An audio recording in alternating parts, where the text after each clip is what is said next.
বাইতুল্লাহ মক্কা নগরীর মধ্যে একটা মসজিদ, এটা আল্লাহর ঘর। জাতীয় মসজিদ বাইতুল মুকাররম, থানায় থানায় মডেল মসজিদ করেছে বড় দামি, এগুলো সব আল্লাহর ঘর। কিন্তু বাইতুল্লাহর এত দাম, এই মর্যাদা বাইতুল মুকাররমের নাই। এত দাম এই বাইতুল্লাহর, এত মর্যাদা মদিনাতুল মুনাওয়ারা মসজিদে নববীর এত সমপরিমাণ নাই। বাইতুল মাকদিস মুসলমানের প্রথম কিবলা, যেটা সুলাইমান নবী সংস্কার করেছেন স্বর্ণ দিয়া, এটারও এত মূল্য নাই। কারণটা কি? মসজিদ সব আল্লাহর ঘর, তবে আল্লাহ কোন মসজিদকে ইশারা করে ঘর, কিন্তু বাইতুল্লাহকে বলছেন এটা আমার ঘর। বাইতুল্লাহকে আমার ঘর বলার কারণে এটার দাম এত পরিমাণ বেড়ে গেল। বাইতুল মুকাররমের দিকে যদি তাকাইয়া কেউ থাকে, টাঙ্গাইলে কত সুন্দর মসজিদ করছে, মানুষ দেখতে যায়, যতই তাকাও কোনো সওয়াব হবে না। আর বাইতুল্লাহর দিকে তুমি যতক্ষণ তাকায় থাকবা, আমল নামায় অনবরত সওয়াব লাগতেই থাকবে। ইন্না আউওয়ালা বাইতি উযিআ লিন-নাস লাল্লাযী বিবাক্কাতা মুবারাকাও ওয়া হুদা, মুবারাকাও ওয়া হুদাল লিল আলামিন।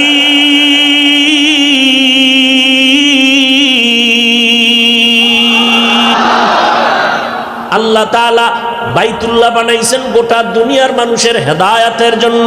কোরআন দিলেন হেদায়াতের জন্য, রহমতের নবীকে আল্লাহ বানাইলেন হেদায়াতের জন্য। বাইতুল্লাহ হেফাজত করবেন আল্লাহ। ওই মুতাওয়াল্লি আব্দুল মুত্তালিব ভাতি বাহিনীরে বলছিল, আমার বাইতুল্লাহ রক্ষা করার দায়িত্ব না, বাইতুল্লাহ যার ঘর তিনি রক্ষা করবেন। কোরআন হেফাজতের জিম্মাদারি নিছেন আমার আল্লাহ। আমার নবীকেও বলেন, নবী আপনি আমার এমন বন্ধু, মুসা নবীও বন্ধু, ঈসা নবী বন্ধু, ইব্রাহিম নবী বন্ধু, আপনিও বন্ধু। তবে ব্যবধানটা কি? সব নবীরা আমার আল্লাহ তাআলার আশিক, আর আমার আল্লাহ নিজে হলেন মুহাম্মদের আশিক। ইমামুল আউয়ালিন আল আখিরিন, বাহরে সাদকা রহমাতাল লিল আলামিন, সাইয়্যিদুল কাউনাইন খাতমুল মুরসালিন, আখির আমদ বুদে ফখরুল আউয়ালিন, শুদ ওজুদাশ রহমাতাল লিল আলামিন, মসজিদে উশুদ হামারো এ জমিন। ঘুম আসতেছে আপনার? বাঙালির ঘুম আর নাই, গিয়া শুধু গুনাহ করবা, আর কি করবা? কপাল বড় খারাপ। মাহফিলের প্রচারণা চলতেছিল অনেক দিন, অনেকে পাক্কা নিয়ত করেছে যত বাধা হোক না কেন যাব, কিন্তু জরুরি কোনো কারণে আসতে পারেন না। ও দয়ার মালিক, তাদেরকেও আসার সওয়াব আপনি দান করে দেন। আর এক দল এসেই গেছে, কিন্তু কপাল খারাপ, প্যান্ডেলে ঢুকতে পারে না, দোকানের আড্ডায় বয়ে বয়ে বিড়ি টানে। নাই? আল্লাহর কাছে দোয়া করি, আল্লাহ এদেরকে হেদায়েতের মালা গলায় দিয়া প্যান্ডেলে পৌঁছাইয়া দেন। আমিনের আওয়াজ আসতে হলো কেন? এক চালাক ফতুয়া দেয়, আল্লাহ তো আসতে কইলেও শুনে। জোরে বলার দরকার কি? আল্লাহ তো আসতে বললেও শুনেন। যুক্তি দিয়া ইসলাম চলে না, আল্লাহর হুকুমের উপরে ইসলাম চালাইতে হবে। আল্লাহ আসতে কইলে শুনেন না, তো এই যুক্তি দিয়া মাগরিবের নামাজে প্রথম 2 রাকাতে সূরা যদি আস্তে আস্তে ইমাম সাহেব পড়ে, হবে নামাজ? তো যুক্তি গেল কই? কখনো যুক্তি টুক্তি নাই। গোলামের কাজ হইল মালিকের হুকুম মেনে চলবে, বুঝে আসুক আর না আসুক। অনেকে বলে কোরআন শরীফ না বুঝা পড়লে লাভ নাই। খোদার কসম এরা ভণ্ড। এদেরকে যারা ভণ্ড বলে না, তারাও ভণ্ড।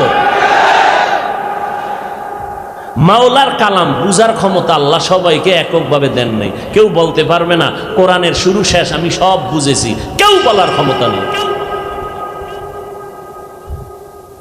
তুমি বুঝা পড়ো না বুঝা পড়ো তাতেও সওয়াব, কারণ তুমি আল্লাহর মহব্বতে কাজ করেছো।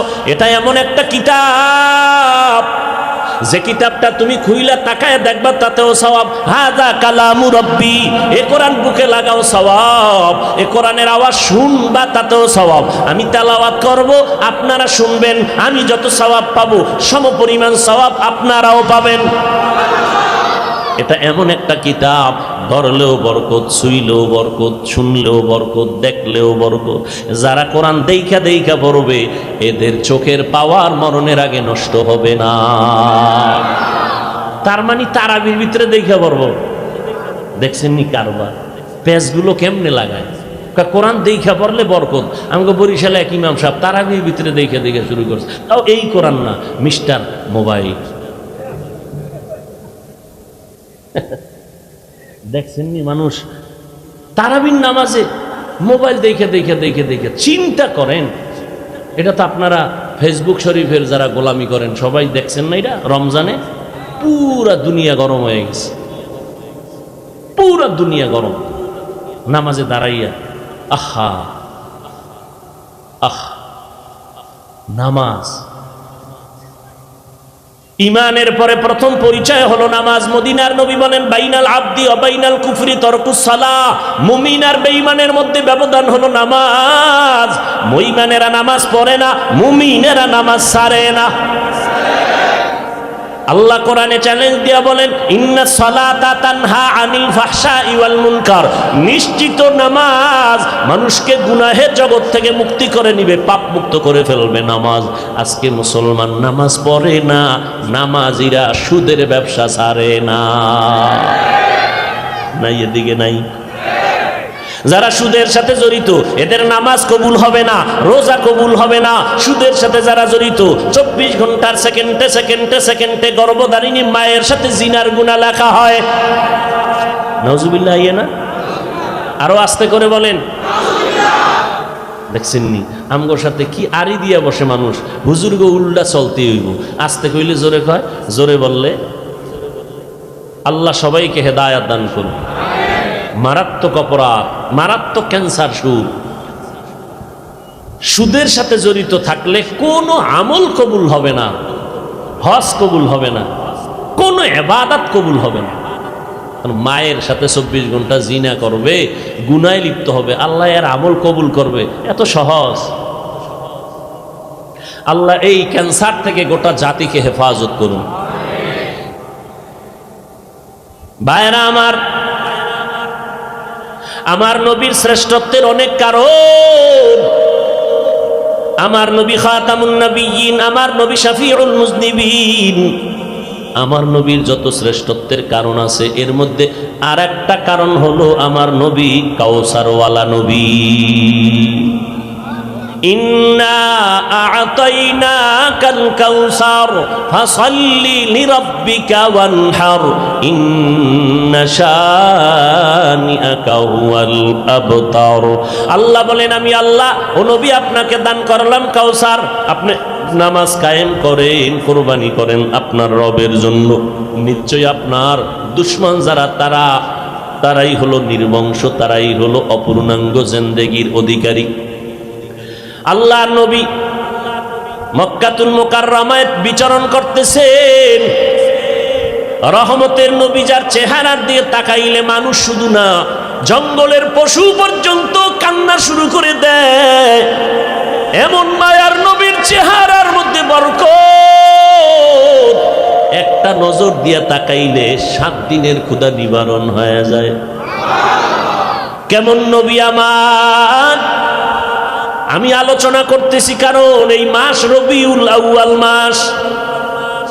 এই মাসেই নবী আসছেন, আবার এই মাসের কোনো এক সময় নবী বিদায় হয়ে গেছেন। মাঝখানে সময় কাটলো 63 বছর। এক রবিউল আউয়ালে নবীর আগমন, আর এক রবিউল আউয়ালে নবীর বিদায়। মাঝখানে সময় কাটলো কত? 63 বছর। আশাটাকে বলে মিলাদুন নবী, বিদায় হওয়াটাকে বলে ওয়াফাতুন নবী। মাঝখানের 63 বছর জীবনটাকে বলে সিরাতুন নবী। এই 3টা শব্দ যারা মানবে না তাদের কলিজা বাঁকা হবে, তারা নবীর আপন কেউ না। এই তিনটা শব্দ আমার নবীজির শানের শব্দ। মিলাদুন নবী অর্থ আমাদের সুপরিচিত নবীর জন্ম মোবারক, ওয়াফাতুন নবী অর্থ আমাদের সুপরিচিত নবীর ইন্তেকাল, সিরাতুন নবী অর্থ আমাদের সুপরিচিত নবীর জীবন আদর্শ, জীবন ইতিহাস। আম্মা জান আয়েশা রাদিয়াল্লাহু আনহা, যার সাথে রাসূলের বিয়া হলো আম্মা জানের 6 বছর বয়সে। কয় বছর? 6 বছর বয়সে, 9 বছর বয়সে আম্মা জান নবীর ঘরে চলে গেলেন।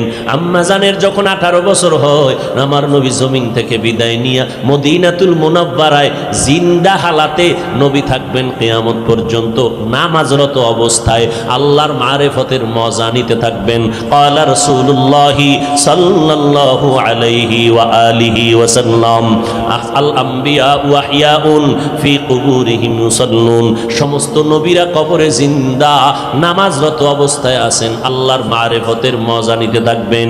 কিন্তু একদল কয় নবী জিন্দা না, নবী কবরে মরা। নাউজুবিল্লাহ বললেন না কেন? যারা নবীরে মরা বলে, খোদার কসম এরা ভণ্ড। আল্লাহ কোরআনে বলেন ওয়ালা তাহসাবান্নাল্লাযীনা, কিনা না না, ওয়ালা তাহসাবান্নাল্লাযীনা কুতিলু ফি সাবিলিল্লাহ আমওয়াতান বাল আহইয়াউন ইনদা রাব্বিহিম ইউরযাকুন। ও দুনিয়ার মানুষ, আমার রাস্তায় যাদের জীবন চলে গেল এদেরকে তোমরা মৃত্যু বলবা না, আমি আল্লাহ এদের কবরের মধ্যে রিজিক দেই। রিজিক কি দেয়? কবরের মধ্যে রিজিক দেয়। এই যারা নবীরে মরা টরা কয়, এগো কথা বলতে কোনো ব্রেক নাই, ভয়ও নাই। এরা বললে এবার প্রশ্ন করবে, হাফিজ ভাই আল্লাহ যে রিজিক দেয় রুটি দেয় না ভাত দেয়? আর রুটি ভাত দিলে প্লেট গেলার জগ কই ভাইব? হ্যাঁ, এরকম বাজে বাজে প্রশ্ন করিয়া উম্মতকে বিভ্রান্তর মধ্যে ফালায় দেয়, আছে না নাই? একদিনে কত কথা বলা যায়। আমি বলি ভাই তোমার প্রশ্নের জবাবটা আমি ওই দিন দিব যেদিন আমার একটা প্রশ্নের জবাব দিবা, সে প্রশ্নটা রেখে যাই, জবাব দিও ঠিক কইরা। কি? আমরা মায়ের গর্ভে ছিলাম, এক ফোঁটা নাপাক পানির থেকে আল্লাহ আমাদের বানাইছেন, ওটারে শোধন করে করে রক্তর পিণ্ড বানাইয়া গোশত হাড্ডি এভাবে আল্লাহ বানাইছেন। হাল আতা আলাল ইনসানি হিনুম মিনাদ দাহরি লাম ইয়াকুন শাইআম মাযকুরা ইন্না খালাকনাল ইনসানা মিন নুতফাতিন আমশাজিন নাবতালি ফাজআলনাহু সামিআম বাসীরা। আল্লাহ তাআলা অনিশ্চয়তা এবং অস্তিত্বহীনতার মধ্য দিয়ে আমাদের আল্লাহ এক ফোঁটা পানির মাধ্যমে অস্তিত্ব দান করলেন।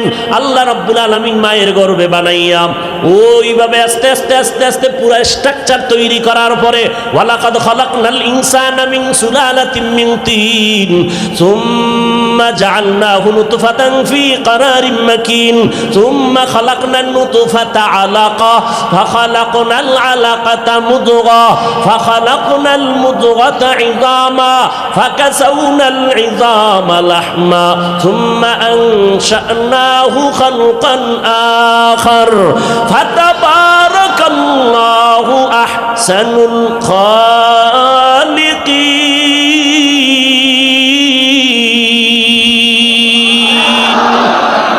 আল্লাহ বলেন না পাক পানিটারে আমি আল্লাহ মায়ের বাচ্চাদানির মধ্যে নিয়া রক্তের পিণ্ড বানাইলাম, এরপরে গোশত দিলাম, এর উপরে হাড্ডি দিলাম, এর উপরে আবার গোশত দিয়া এভাবে আমি সুন্দর করে স্ট্রাকচার বানাইয়া এরপরে যখন আমি প্যাকেটিং করে ফেলেছি, কাভারিং করে ফেলেছি, বিন্দু থেকে বিন্দু যেন অক্সিজেন ঢুকতে পারে না, আমি প্যাকেট করে রুহুটা যখন দিলাম নড়াচড়া শুরু হইল।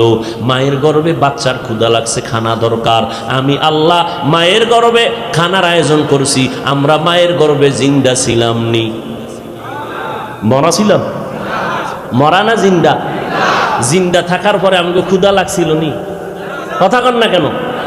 আমরা খাইছিলাম নি? আল্লাহ খানা দিছিলেন নি? কেমনে খাইছি? প্লেট পাইছি কই, গেলাস পাইছি কই? সেখানে রুটি খাইছি না ভাত খাইছি? এই প্রশ্নের জবাব যেদিন দিবা তোমার প্রশ্নের জবাব সেদিন দিব।